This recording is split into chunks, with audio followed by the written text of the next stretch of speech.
کہتا ہے لما تقولون ما لا تفعلون، وہ کیوں کہتے ہو جس پر خود عمل نہیں کرتے۔ اب یہاں یہ بات دھیان سے سن لے، غور سے سن لے، آخری بات کے طور پہ کن مقرروں کے ہونٹ کاٹے جا رہے ہیں آگ کی کیچی سے؟ جو لوگ امت میں ایسی بات کرتے تھے لڑانے کی، امت کو ڈیوائیڈ کرنے کی، امت میں فتنہ پیدا کرنے کی، آج دیکھ لیجئے بہت سارے مقرر ایسے دنیا میں ملیں گے آپ کو جو امت میں آتے ہیں بانٹنے کی بات کرتے ہیں، تقسیم کرنے کی بات کرتے ہیں، امت کے جو متفق علیہ مسائل ہیں اس سے ہٹ کر کے نئی باتیں چھیڑتے ہیں۔ مثال کے طور پہ 1857 سے پہلے پوری امت جو ہے وہ ہندوستان کے اندر پوری قوم جو ہے اس بات پر متفق تھی کہ اللہ نے اپنے نبی کو غیب کا علم عطا فرمایا، لیکن نئی بات لائی گئی اور قوم کو لڑایا گیا، اور یہ بات کہی گئی کہ نبی کو تو دیوار کے پیچھے کی خبر نہیں ہے، ایک نئی بات کر کے قوم کو لڑایا گیا، امت میں انتشار پیدا کیا گیا۔ اسی طرح 1857 سے پہلے اس ملک ہندوستان میں پوری قوم کا عقیدہ تھا کہ نبی زندہ ہے، نبی ہماری جانوں سے زیادہ قریب ہے، بلکہ قسمیں اٹھا کر مسلمان کہتا تھا تو زندہ ہے واللہ، تو زندہ ہے واللہ، میری چشم عالم سے چھپ جانے والے۔ لیکن یہ بدترین علماء، وہ اللہ اکبر بدعتی علماء، وہ بدترین خلق ہے، اللہ اکبر، وہ بدترین خطبہ جنہوں نے یہ بات پھیلائی کہ معاذ اللہ نبی مر کر مٹی میں مل گئے، قوم کو لڑایا کہ نہیں لڑایا۔ اسی طریقے سے آج بھی کچھ لوگ یہ کام کر رہے ہیں کہ اللہ اکبر صحابہ اور اہل البیت کے عقیدے پر، یعنی صحابہ کی محبت اور اہل البیت کی محبت پر پوری دنیا کے لوگ قائم ہیں، پوری دنیا کے مومنین قائم ہیں، لیکن ایک طبقہ مقرروں کا ایسا ہے کہ وہ اللہ اکبر اہل البیت کی محبت کے نام پر صحابہ کو تان کرتا ہے اور قوم کو لڑاتا ہے، اور کچھ لوگ ایسے ہیں جو صحابہ کی محبت کے نام پہ اہل البیت کو تان کرتے ہیں اور امت کو لڑاتے ہیں۔ یاد رکھنا آج قوم کے ساتھ جو کھلواڑ کرنا ہو کر لو، لیکن آخر موت ہے، موت، مرنا سب کو ہے، عوام کو بھی اور خطبہ کو بھی۔ اس لیے خدا کے لیے آپ سے بھی کہتا ہوں ایسے لوگوں کا علیہ کار نہ بنو جو صحابہ کے نام پر اہل بیت پہ سوالیہ نشان کھڑا کرتے ہیں، اور ایسے لوگوں کا بھی علیہ کار نہ بنو جو اللہ اکبر اہل البیت کے نام پر صحابہ کو گالیاں دیتے ہیں۔ واللہ صحابہ ہماری ایک آنکھ ہے اور اہل بیت ہماری دوسری آنکھ ہے، ہم دو آنکھ والے ہیں، اور ہمارے ایک ہاتھ میں صحابہ کا دامن ہے اور ایک ہاتھ میں اہل البیت کا دامن ہے۔ اللہ اکبر، صحابہ وہ ہیں جنہوں نے اسلام پھیلایا ہے، اور اہل بیت وہ ہیں جنہوں نے اسلام بچایا ہے۔ ہم پھیلانے والوں کا بھی احسان مانتے ہیں اور بچانے والوں کا بھی احسان مانتے ہیں۔ نعرہ تکبیر، نعرہ رسالت، مسلک اعلی حضرت، نعرہ تکبیر، حضرت علامہ مولانا۔ جہاں ہم کربلا کی جنگ کو بھول نہیں سکتے کہ وہ اسلام بچانے کی جنگ تھی، وہی ہم بدر اور احد کو بھی بھول نہیں سکتے کہ وہ اسلام پھیلانے کی جنگ تھی۔ جہاں ہم کربلا کے فاقہ کشوں کو نہیں بھول سکتے، وہی ہم بدر و احد کے فاقہ کشوں کو بھی فراموش نہیں کر سکتے۔ کربلا والوں کو رسول اللہ نے اپنے کندھوں پہ اٹھایا ہے، تو بدر و احد اور خندق اور خیبر والوں کے لیے قرآن کہتا ہے وَالْعَادِيَاتِ دَبْحًا فَالْمُورِيَاتِ قَدْحًا۔ اے محبوب، جو تیرے پیچھے گھوڑے دوڑاتے ہیں اور ان کے گھوڑوں کی ٹاپوں سے جو دھول نکلتی ہے، ہم ان گھوڑوں کی ٹاپوں سے نکلنے والے دھول کی بھی قسم اٹھاتے ہیں۔ جن کے گھوڑوں کے پیروں سے لگنے والی دھول اتنی قیمتی ہے کہ اللہ اس کی بھی قسم قرآن میں اٹھاتا ہے۔ قرآن تو پڑھو نا، قرآن تو پڑھو۔ صحابہ کو کیا سمجھو گے؟ ارے صحابہ کا گھوڑا اتنا قیمتی ہے کہ اس کے پیر سے جو مٹی لگتی ہے اور اس سے جو دھول اڑتی ہے، اللہ اس دھول کی قسم کی بھی اور اس دھول کی بھی قسم اٹھا کر کے بتاتا ہے جس کے گھوڑوں کی ٹاپ سے لگنے والی دھول ہمارے نزدیک اتنی قیمتی ہے تو صحابہ کا گھوڑا کتنا قیمتی ہوگا۔ اور جب وہ صحابی کا گھوڑا قیمتی ہے تو اس پہ بیٹھنے والا صحابی کتنا قیمتی واہ سبحان اللہ سبحان اللہ. ذرا غور کیجئے. اس لیے ایمان بچانا ہے تو اعتدال کے مسلک پہ رہیے. اور یہ فکر اعتدال 14ویں صدی میں جن علماء نے دی ہے اس کے سردار کو امام اہل سنت کہتے ہیں. اور وہ اہل سنت کا امام کہتا ہے اہل سنت کا ہے بیڑا پار، اصحاب حضور نجم ہے اور ناؤ ہے، اطرت رسول اللہ کی. تو وہ خطبہ جو فتنہ پھیلاتے ہیں وہ یہ بھی کہتے ہیں بھئی مزار پہ کیوں جاتے ہو؟ مزار پہ جانا تو شرک ہے، نہ جاؤ مزار پہ، فتنہ پھیلا. ہم کہتے ہیں آپ ذرا ہوش سے بات کریں. کیا مزار پہ جانا شرک کیسے ہو سکتا؟ رسول اللہ نے مزار پہ جانے کا حکم دیا. اور تو کیا معاذ اللہ حضور مزار پہ جانے کا جو حکم دے کر کیا شرک کا حکم دے رہے معاذ اللہ؟ کیا حضور علیہ السلام نے یہ نہیں فرمایا؟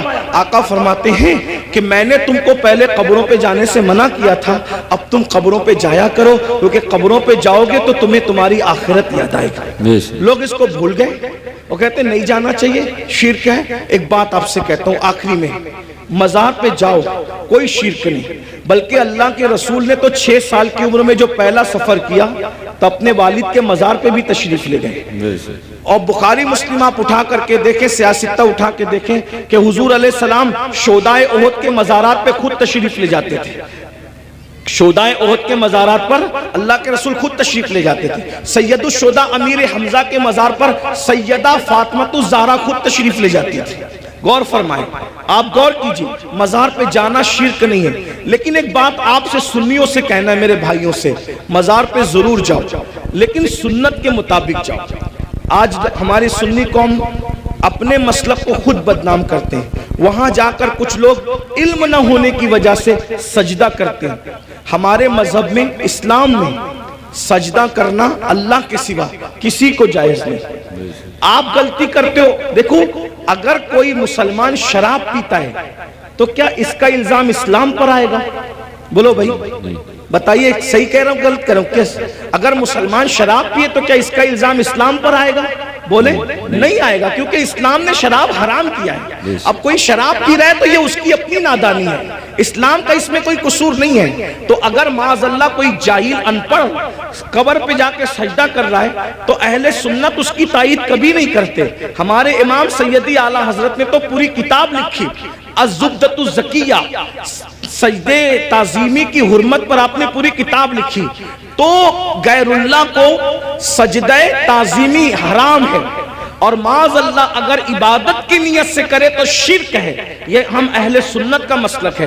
سجدہ کرنے کے بارے میں ہم سنیوں کو لوگ بدنام کرتے ہیں، جھوٹ بولتے ہیں، تجاول عارفانہ سے کام لیتے ہیں کہ ہم تائید کرتے ہیں. ہمارے کسی سنی ذمہ دار عالم نے کبھی قبر پر سجدہ کرنے کی اجازت نہیں دی، اس کی تائید نہیں کی. بھائی اگر ہم قبروں کو سجدہ کرتے تو پھر ہم مسجدیں کیوں بناتے؟ ہم اتنی محنت کر کے چندے کر کے مسجدیں کیوں بناتے؟ بھئی جو قبروں کو سجدہ کرے گا اس کی مسجد کیسے ہوگی؟ ہماری مسجدیں ہیں. اور آج بھی اتنی گنڈا گردی لوگوں نے کی ہمارے ساتھ، آج بھی پورے ملک ہندوستان میں نہیں بلکہ پوری دنیا میں سب سے زیادہ اگر کسی کی مسجدیں ہیں تو وہ صرف اور صرف ہم اہل سنت و جماعت کی مسجد. بے شک سبحان اللہ. اتنی مسجدوں پر قبضہ کیا، ناجائز قبضہ کیا، چھینا، پھر بھی سب سے زیادہ مسجدیں ہماری ہیں. الحمدللہ دلی کی جامع مسجد کے بانی سے لے کر مراد آباد کی جامع مسجد کے بانی تک تاریخ اٹھا کر کے دیکھ لو، سب کے سب آپ کو اہل سنت ملیں گے، کوئی اہل بدعت آپ کو نہیں ملے گا. الحمدللہ رب العالمین.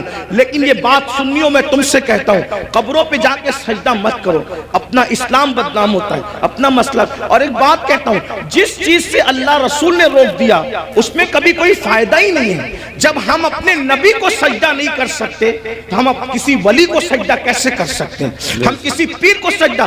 آپ کو میری بات بری لگے گی تو معاف کرنا، لیکن یہ میں آپ کی آخرت کے لیے کہہ رہا ہوں. آپ سوچیں گے نہیں ہمیں تو فلاں نے بتایا. ایک بات میں آپ سے کہہ دوں، آپ کس کے مرید ہیں؟ آپ کہیں گے میں قادری سلسلے میں مرید ہوں، کوئی کہیں گے میں چشتی سلسلے میں مرید ہوں، کوئی کہے گا میں نقشبندی سلسلے میں مرید ہوں، کوئی کہے گا میں سہروردی سلسلے میں مرید ہوں، کوئی کہے گا میں مداری سلسلے میں مرید ہوں، کوئی کہے گا میں وارسی سلسلے میں مرید ہوں، کوئی کچھ. سب سلسلے جو حق ہے، جتنے بھی سلسلے حق ہیں، سب سلسلے ہمارے سر اور آنکھوں پر ہیں۔ لیکن یہ علماء کی موجودگی میں ایک بات میں آپ سے کہوں ذمہ داری کے ساتھ، یاد رکھیے کسی بھی سلسلے سے مرید ہونا اس وقت تک کام نہیں آئے گا جب تک کہ تم پہلے شریعت کے مرید نہ بنو۔ بے شک پہلے شریعت کے مرید بنو پھر قادری ہونا کام آئے گا۔ جی جی پہلے شریعت کے مرید بنو پھر چشتی ہونا کام آئے گا۔ پہلے شریعت کے مرید بنو پھر نقش بندی ہونا کام آئے گا۔ پہلے شریعت کے مرید بنو پھر سہروردی ہونا کام آئے گا۔ اگر شریعت کے مرید نہیں بنے تو نہ غوث پاک بنا دیں گے، نہ غریب نواز بنا دیں گے، نہ شاہ نقش بند بنا دیں گے، نہ شاہ سہرورد بنا دیں گے، لٹکتے رہ جاؤ گے، برباد ہو جاؤ گے، کیونکہ یہ سارے بزرگوں نے شریعت کے لیے ہی اتنی بڑی بڑی قربانیاں دی۔ اگر غوث پاک گیلان چھوڑ کر بغداد آئے تو صرف تحفظ شریعت کے لیے آئے۔ یہ غریب نواز اپنا وطن چھوڑ کر، بلکہ مدینہ منورہ کے مدرس تھے غریب نواز، 3 سال مسجد نبوی میں حدیث کا درس دیا۔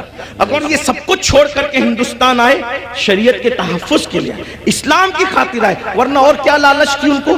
کیا کوئی تخت پہ بیٹھنا تھا، کوئی تاج حاصل کرنا تھا، کسی کی کٹیا پہ حملہ کرنا تھا، کسی کی زمین پہ قبضہ؟ کچھ بھی نہیں، ایک ہی مقصد تھا، بھٹکے ہوئے آہو کو پھر سوئے حرم لے چلے۔ دین کے لیے آئے تھے، اس لیے اللہ کو اپنی مرضی سے راضی مت کرو، اللہ کو اللہ کے بنائے ہوئے قانون سے راضی کرو۔ بے شک اللہ کو اللہ کی مرضی سے راضی کرو۔ تو یہ قبروں پہ سجدہ کرنا حرام ہے اگر سجدہ تعظیمی ہے تو، اور اگر سجدہ عبادت ہے تب تو مشرک ہو گئے، ایمان ہی نہ رہا۔ اسی طریقے سے قبروں پہ جاؤ تو بزرگوں کے طریق پر جاؤ، ہاتھ باندھ کر باوضو جاؤ، اور کم سے کم 2 ہاتھ دور کھڑے رہو، اور بزرگوں کی ولیوں کی قبروں کی ایسی تعظیم کرو جیسا ان کی ظاہری حیات میں مل جاتے، جیسے تعظیم کرتے ویسے تعظیم کرو۔ بتاؤ کیا اگر غوث پاک غریب نواز اور بزرگان دین ہمیں مل جاتے تو ہم ان کے اوپر ایسے لٹکتے، ایسے لٹکتے، ان کے اوپر ایسے گرتے پڑتے جیسے قبروں پہ گرتے پڑتے؟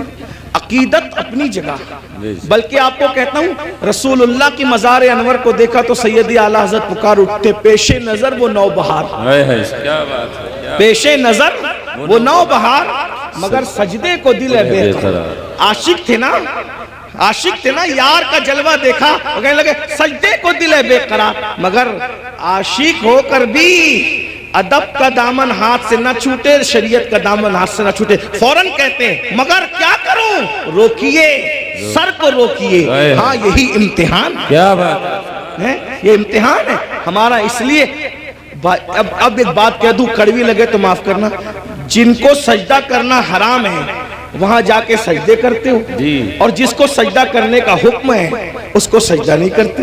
دیکھ لیں ہماری قوم کا حال دیکھیں، جو 700 مرتبہ پورے قرآن میں کہے کہ مجھے سجدہ کرو، اس کو سجدہ نہیں کر رہے، اور جس کو سجدہ کرنا حرام ہے وہاں جا کے نادانی دیکھو، علم نہیں ہے نا، یہ جہالت، ان پڑھ پڑھ، یہ علم نہ ہونا ساری گندگی کی جڑ ہے۔ اس لیے علم حاصل کرو، اپنے بچوں کو بھی علم کے قریب لاؤ، اتنا علم اپنے بچوں کو دے دو۔ میں نوجوانوں سے کہتا ہوں جتنا علم حاصل کرنا علم دین ہر مسلمان پہ فرض ہے، اتنا علم سیکھیے، اتنا علم سیکھیے، آپ پہ فرض ہے جتنا نماز کا، روزے کا، حج کا، زکوٰۃ کا، نکاح کا، طلاق کا، یہ سب علم سیکھیے، اور ساتھ ہی ساتھ دنیاوی ایجوکیشن طے کیجئے کہ کم سے کم ہمارا ہر بچہ بچی گریجویٹ ہونا چاہیے، اس سے کم ہمیں نہیں پڑھانا ہے، چاہے اس کے لیے ہمیں نوکری کرنا پڑے، 8 گھنٹے کی بجائے 12 گھنٹے محنت کرنا پڑے، علم کی طرف پیش رفت کرو۔ اور یہ صرف جلسوں کی حد تک نہیں، عہد کر کے اٹھو کہ مجھے، ہمارے ماہرہ کے مشائخ نے اعلان کیا آدھی روٹی کھائیں گے، بچوں کو پڑھائیں گے، اگر آدھی روٹی کھانا پڑے تو کھاؤ، اپنے بچوں کو پڑھاؤ، اگر عید پہ کپڑے نہیں بنتے تو نہ بنے، لیکن بچوں کی فیس ہمیں ضرور بھرنا ہے، اچھے سے اچھے اسکول میں ان کا داخلہ کرانا ہے، اچھے سے اچھے اسکول میں ان کو جو ہے ایڈمیشن ان کا کروانا ہے، اور ان کو اعلیٰ تعلیم دلانا ہے۔ اگر ہندوستان کا مسلمان صرف 1 دہائی 10 سال ایجوکیشن پہ محنت کر لے، 10 سال، ملک کے حالات بدلیں۔ ایک شخص کہہ رہا تھا کہ ہم اپنی قوم کے ہاتھ میں تلوار دیں گے. میں نے کہا تم جو چاہے کرو، ہم تمہیں کچھ نہیں کہتے، لیکن ہم اپنی قوم کے ہاتھ میں تلوار نہیں دیں گے. ہم مسلمان اپنی قوم کے ہاتھ میں تلوار نہیں دیں گے، ہم اپنی قوم کے ہاتھ میں قلم دیں گے. قلم، جس کو تلوار دینا ہے وہ دے، تم جانو، تمہارا کام جانو. لیکن مسلمانوں سے ہم ہر جلسے میں اپیل کرتے ہیں کہ ہم اپنے بچوں کے ہاتھ میں تلوار کیا، ہم تو گلیل بھی دینا نہیں چاہتے. آج کی تاریخ میں ہم قلم دینا چاہتے ہیں. یاد رکھنا، تلواریں اٹھتی ہے تو گردنیں کٹتی ہے، اور جب قلم اٹھتا ہے تو غربت کٹتی ہے. جب قلم اٹھتا ہے کمزوریاں کٹتی ہے. قلم اٹھتا ہے دشمن زیر ہوتے ہیں. قلم اٹھتا ہے انقلاب آتا ہے. میرے نبی قلم اور کتاب لے کر کے آئے تھے، اس لیے کوئی بچہ ان پڑھ نہ رہنے پائے. جو کچھ ہوا، اور جو بچے 10ویں 12ویں پڑھ کے ڈراپ آؤٹ ہو گئے، ہٹ گئے، ان سے میں کہتا ہوں آج گھر بیٹھ کر کے بہت سارے کورسز کیے جا سکتے ہیں. اس لیے موبائل میں گیم کھیل کر وقت ضائع کرنے کی بجائے، ادھر ادھر بیٹھ کر اس کے اوٹے پر اس کے نکڑ پہ بیٹھ کر وقت ضائع کرنے کی بجائے، بچیوں سے بھی کہتا ہوں اگر 10ویں 12ویں پڑھ کر کے چھوڑ دیا ہے تو بہت سارے ایسے آج کورسز ہیں کہ گھر پہ بیٹھے بیٹھے آپ تعلیم حاصل کر سکتے ہو. لاک ڈاؤن کے اندر میں بھی جو ہے وہ 11ویں پڑھ کے میں نے چھوڑ دیا تھا. میرے 11ویں پڑھ کے چھوڑنے کا واقعہ بھی ایک عجیب سا ہے. اصل میں سنی دعوت اسلامی کے ماحول میں تھا. میں 11ویں میں جب جونیئر کالج میں میرا ایڈمیشن ہوا، ماں باپ کی تمنا تھی کہ اس کو ٹیچر بنائیں گے، تو خاص طور پہ امی کی تمنا تھی اس کو ٹیچر بنائیں. میں جیسے ہی جونیئر کالج میں نے قدم رکھا تو دیکھا کہ لڑکے اور لڑکیاں ساتھ پڑھتے ہیں اور بے پردہ ہیں، اور 11ویں پہنچنے کے بعد سب بالغ ہو گئے. تو اتنا شعور نہیں تھا مجھے، لیکن اتنا تو تھا کہ لڑکیوں کے ساتھ نہیں بیٹھا جا سکتا بے پردہ. تو میں نے ٹیچر سے کہا، کلاس ٹیچر سے، عبدالعزیز سر ہمارے تھے، میں نے کہا کہ لڑکیوں کے ساتھ تو بیٹھنا ناجائز ہے. وہ ہنسنے لگے، بولے حیرت ہے اس دور میں ایسی بات کوئی کرتا ہے، تو پاگل تو نہیں ہوا. میں نے 1 مہینے تک کے یہ بات کرتا رہا. آخر ہمارے پرنسپل نے کہا ایسی بات نہیں. میں نے کہا یا تو ڈیوائیڈ کر دیں یا تو پھر ہم چلیں، اور میں نے جو ہے وہ پھر اس کے بعد چھوڑ دیا. میرے سر میرے گھر تک آئے. اتفاق سے وہ میرے ابا کے بھی کلاس ٹیچر رہ چکے تھے، میرے بھی ایک ہی اسکول میں. ہمارے ابا نے ہی پڑھا، ہم نے بھی پڑھا. تو وہاں پر وہ آئے، کہا کہ ابا، وہ کہا کہ تیرے بیٹے کو سمجھا کہ یہ پاگل تو نہیں ہوا ہے. میں نے کہا کچھ بھی ہو میں نے نہیں پڑھنا، شریعت نے منع کیا. حالانکہ آپ ایسا نہیں کرنا، علماء سے آپ پوچھنا، علماء آپ کو بتائیں گے حالات کے تحت معاملات ہوتے ہیں. لیکن اس وقت ماحول ایسا تھا ہمارا سنی دعوت اسلامی کا ماحول، تقوی کا، پرہیزگاری کا. اب تو ہم متقی نہیں ہیں، وہ پرہیزگاریاں ہی نہیں ہیں، لیکن بہرحال تو وہ ماحول تھا تو ہم نہیں گئے پھر. لیکن میرے عزیز ساتھی، میرے بڑے بھائی کی طرح، وہ بھی ایک اسکول کے پرنسپل اور ہماری سنی دعوت اسلامی کے رکن شورا ہیں، قاری رضوان خان صاحب. اس نے کہا کہ پڑھ لے بھائی ورنہ ایسے ہی رہ جائے گا. میں نے کہا اگر میں اچھی نیت سے اللہ کی شریعت کے لیے چھوڑ رہا ہوں تو اللہ اس کا صلہ مجھے دے گا. اور اللہ نے مجھے صلہ یہ دیا کہ آج میں ایک English medium school and junior college کا چیئرمن ہوں الحمدللہ. اور تقریباً 50 ٹیچرز جو ہے وہ اس وقت کم و بیش الحمدللہ جو ہے وہ ہمارے انڈر میں کام کرتے ہیں. یہ کرم ہے. مجھے یہ یقین ہے شریعت کا دامن جس نے پکڑا ہے تو اللہ نے اس کو کبھی ذلیل نہیں ہونے دیا، رسوا نہیں. لیکن بہرحال پھر مجھے احساس تھا کہ میں پڑھ نہیں سکا. پھر میری پوری توجہ دینی تعلیم کی طرف ہو گئی. ویسے میں 7th اور 8th سے میں جو ہے وہ عالم کورس کی طرف چلا گیا تھا، لیکن میں نے سوچا کہ پوری توجہ 11ویں کے بعد اسی پہ مرکوز کر دی جائے، اسی طرف میں نے توجہ رکھی. لیکن پھر مجھے احساس تھا کہ میں نے دنیاوی تعلیم کو بھی آگے بڑھا. تو لاک ڈاؤن کا فائدہ اٹھاتے ہوئے پھر میں نے ایم اے کے اندر ایڈمیشن لیا ابھی. ہاں الحمدللہ. ہاں، اور اس کے پہلے ایگزام میں شرکت کا پروگرام تھا اور اس کی تاریخ اور حج کی تاریخ سیم ہو گئی تو نہیں دے سکا. لیکن بہرحال میں نے اس طرف پیش رفت کی. اور انشاءاللہ تو آپ سے بھی میں کہتا ہوں، میں یہ آپ کو ہی کہہ کے جا رہا ہوں نہیں، میں آپ سے، میں نے خود بھی اس پر عمل کیا ہے الحمدللہ. اور میں انشاءاللہ تعالیٰ اس کی کوشش کروں گا کہ 1 سال میں اس کی تکمیل کروں جو رہ گیا ہے. اتنے سارے یہ جو جرائم ہے، بے نمازی پن لے لیں، بدکاری لے لیں، اسی طریقے سے دین سے دوری لے لیں، ماں باپ کی نافرمانی لے لیں، بے پردگی لے لیں خواتین کے اندر، اسی طرح عورتوں کا گھروں کو چھوڑ کر کے بیوٹی پارلروں تک جانا، عورتوں کا میک اپ کے نام پر غیروں کے سامنے بیٹھ کر اپنے ہاتھوں کی ہتھیلیاں ان کے زانوؤں پہ رکھ کر کے مہندی لگانا، یہ سارے جرائم کی اصل جڑ کیا ہے؟ تو مجھے جو سب کچھ سمجھ میں آتا ہے مختصر میں وہ یہ کہ ہماری قوم کے پاس جو علم ہونا چاہیے، جو ایجوکیشن ہونا چاہیے، جو معلومات ہونی چاہیے، وہ ان کے پاس نہیں ہے۔ ہماری قوم بے راروی کا جو شکار ہے، اس کی سب سے بڑی وجہ یہ ہے کہ ان کے پاس علم نہیں ہے، ان کے پاس تعلیم نہیں ہے۔ یاد رکھیے ساری برائیوں کی جڑ علم کا نہ ہونا ہے، تعلیم کا نہ ہونا ہے۔ جب بھی کسی قوم کے پاس علم نہیں ہوتا تو وہ قوم بے راروی کا شکار ہوتی ہے۔ آپ خود دیکھیں، آئیے میں آپ کے سامنے علم کی برکت رکھنا چاہتا ہوں، بہت توجہ کے ساتھ آپ سنیں۔ اللہ کے رسول علیہ السلام جب زمین پہ تشریف نہیں لائے تھے تو اس وقت مکے ہی کی حالت صرف دیکھ لیں۔ ابھی میں پوری دنیا کی بات نہیں کرتا، ابھی پوری دنیا کا ذکر نہیں کرتا، صرف ایک شہر مکہ المکرمہ کا ذکر کرتا ہوں۔ ذرا غور کریں، مکہ المکرمہ کون سا شہر ہے جسے قرآن کہتا ہے وَمَن دَخَلَهُ كَانَ آمِنًا، کہ جو اس میں داخل ہو گیا وہ امن میں آ گیا۔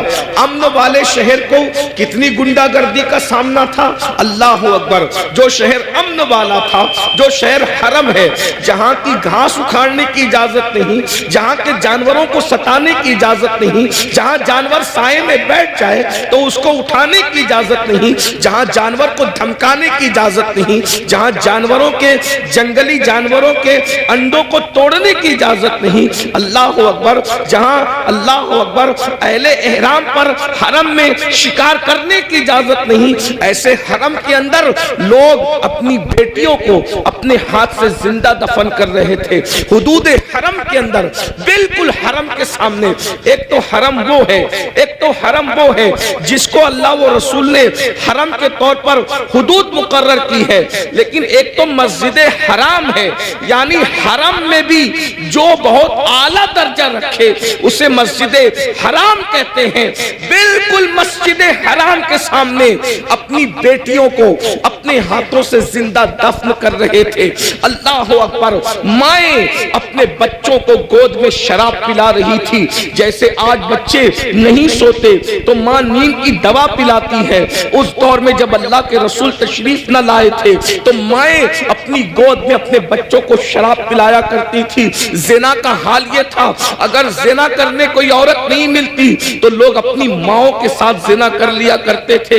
اتنی گندگی تھی کہ ایک ایک عورت کئی کئی مردوں کے ساتھ اپنا رشتہ اور تعلق رکھا کرتی تھی۔ اللہ اکبر، ذرا غور کریں اس گندے ماحول میں جبکہ جانوروں کے ساتھ بدکاری ہو رہی ہے، ماں کے ساتھ بدکاری ہو رہی ہے، ماں کی گود میں شراب پلائی جا رہی ہے، اللہ کے گھر پہ 360 بت رکھ دیے گئے ہیں، ننگے ہو کر کعبے کا طواف کرتے ہیں، عورتوں کو منحوس سمجھتے ہیں، بیواؤں کو منحوس سمجھتے ہیں، بیواؤں کے ساتھ بدسلوکی کرتے ہیں، کمزوروں پہ ظلم کرتے ہیں، کمزوروں کا مال کھا جاتے ہیں۔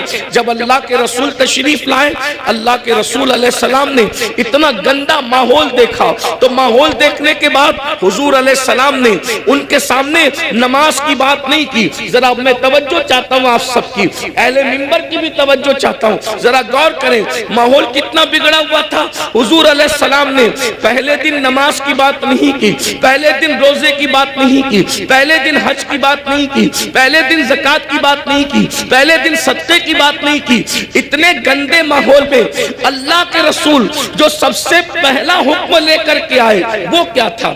اتنے گندے ماحول میں سب سے پہلا جو حکم لائے وہ کیا تھا؟ تو قرآن کہتا ہے اقرا بسم ربک الذی خلق خلق الانسان من علق اللہ اکبر. اندازہ فرمائیں اس گندے ماحول کے اندر حضور سب سے پہلے علم کی بات لے کر آئے. پڑھو لکھو, کیونکہ حضور جانتے تھے جس دن ان کو پڑھنا لکھنا آ گیا اس دن ان کی زندگی بدل جائے گی. اور اللہ کے رسول علیہ السلام اللہ کی کتاب لے کر کے آئے.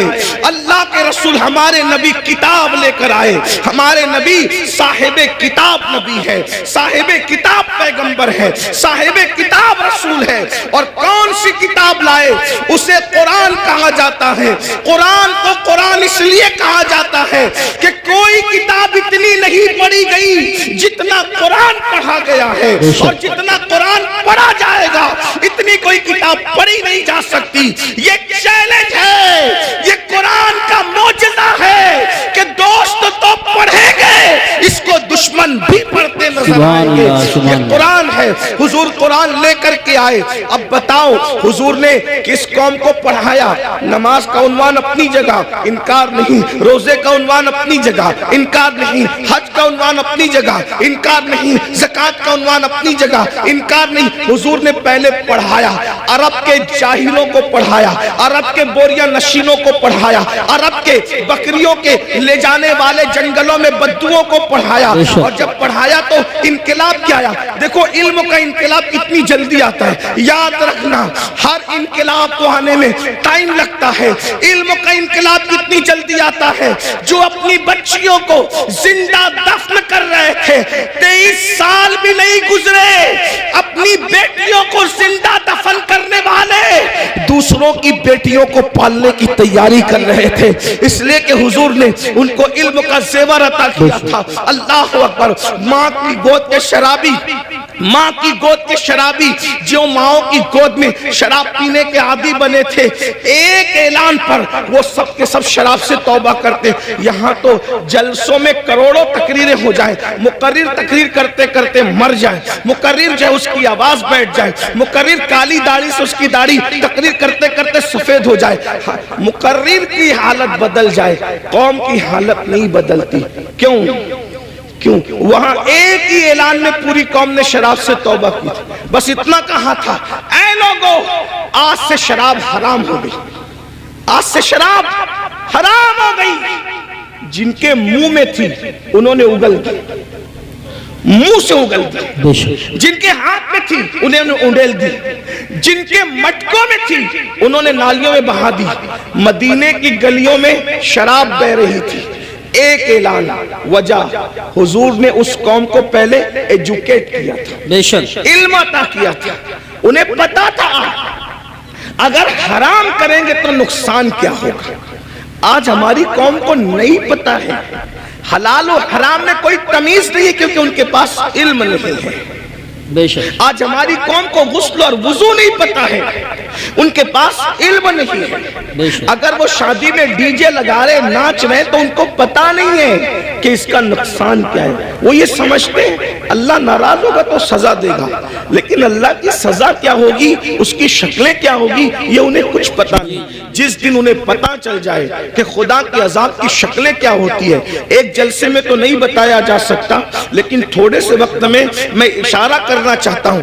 جس دن پتا چل جائے نا میرے بھائی کہ خدا کی عذاب کی شکلیں کیا ہوتی ہے, تو بندہ قدم اٹھانے سے بھی پہلے سوچے گا کہ میں یہ قدم اٹھاؤں کہ نہیں اٹھاؤں. آج ہماری قوم کو بس اتنا پتا ہے, کلمہ پڑھ لیا ہم مسلمان ہو گئے, گوشت انڈا مچھلی کھاؤ اور ہم مسلمان ہیں, جمعہ 2 رکعت پڑھنے چلے جاؤ ہم مسلمان ہیں, عید میلاد النبی آئے تو جلوس میں شرکت کرو ہم مسلمان ہیں, محرم آئے تو محرم کی محفلیں سجا لو ہم مسلمان ہیں, اسی طریقے سے 11ویں آئے تو غوث پاک کی نیاز کر لو ہم مسلمان ہیں, چھٹی آئے تو اجمیر شریف والے سرکار کا ذکر کر لو ہم مسلمان ہیں, سفر کا مہینہ آئے تو ساری قوم مل کر کے بریلی شریف کے قریب رہتے ہیں اس سے اعلیٰ حضرت میں شریک ہو جائے ہم مسلمان ہیں. لیکن پتہ ہی نہیں ہے, تقاضا نہیں ہے کہ اسلام کیا کہہ رہا ہے, ہم سے کیا کہہ رہا ہے, اللہ ناراض ہوگا تو کیا کرے گا, کس طریقے کا عذاب دے گا, اس کے عذاب کی شکلیں کیا ہوگی.